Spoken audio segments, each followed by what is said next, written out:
The race is on, isn't it, in the United States ahead of that 2024 election as the debt ceiling crisis intensifies. Joining me live from the US is Peter Mathews, Professor of Political Science at Cypress College. Well, there he is, Ron DeSantis. He's on the road, Peter.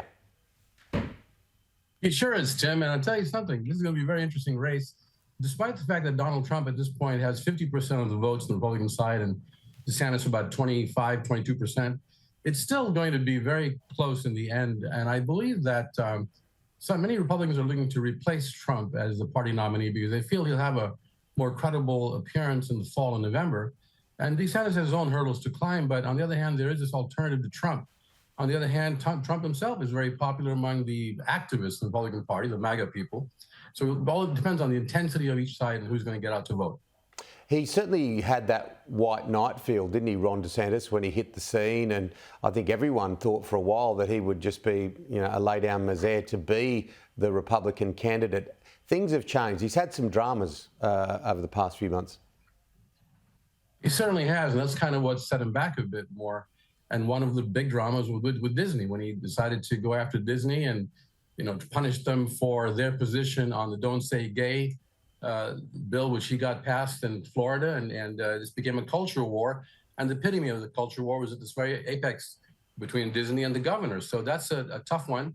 And there are a lot of people that like Disney. They love Mickey Mouse and Minnie Mouse and the entertainment, and he's picking on a very tough opponent. So that, and then a few other things that he came up with, which set him back a bit, and he's still trying to scramble to get going once again. Joe Biden is back in the United States after the G7 summit in Japan, and nations have agreed on a united approach to China.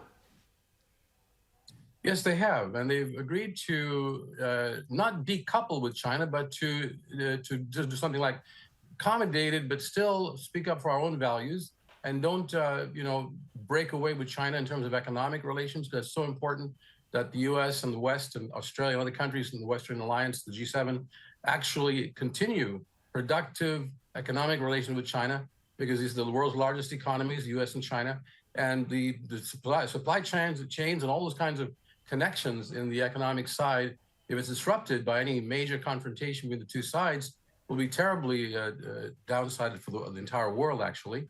And I think the G7 is going to be very serious. It's more optimistic in terms of the way they put it this time around. They don't want to start an economic war with China, but they also want to make sure they stand up for their own rights, their own protection of their own economic development and their rights and needs. So that's going to be a very interesting balancing act. I think G7 did quite well. I hope that China will also come along now and we can settle this problem in the world with the two major economic blocs that have to be settled so the world can continue developing. And countries in the global south especially need money, they need food, they need investment from both sides. And we'll see how it goes. Absolutely. Now, domestically in the US, time's running out for negotiations over the debt ceiling. Absolutely, Tim. We're less than a week away now from the hard deadline that the Treasury Secretary Janet Yellen said is June the 1st, coming up in about 6 days. And she said, if we don't get that ready to pay our bills on that day, if we default, it'll be a humongous effect in the United States economy and even the world economy. And I'm sure countries like Japan and China, to whom the U.S. owes about $2 trillion collectively, they're also worried about getting paid and getting at least the payments being made on time. This is going to have a major effect on the dollar, on the interest rates for the American people, and how it'll skyrocket. Wall Street could come down crashing to a large extent. There have been a lot of experts saying these things are bound to happen unless we get it together. And these two sides have to come together. It looks fairly good right now, but I'm not so convinced that it's going to happen. I really hope it does.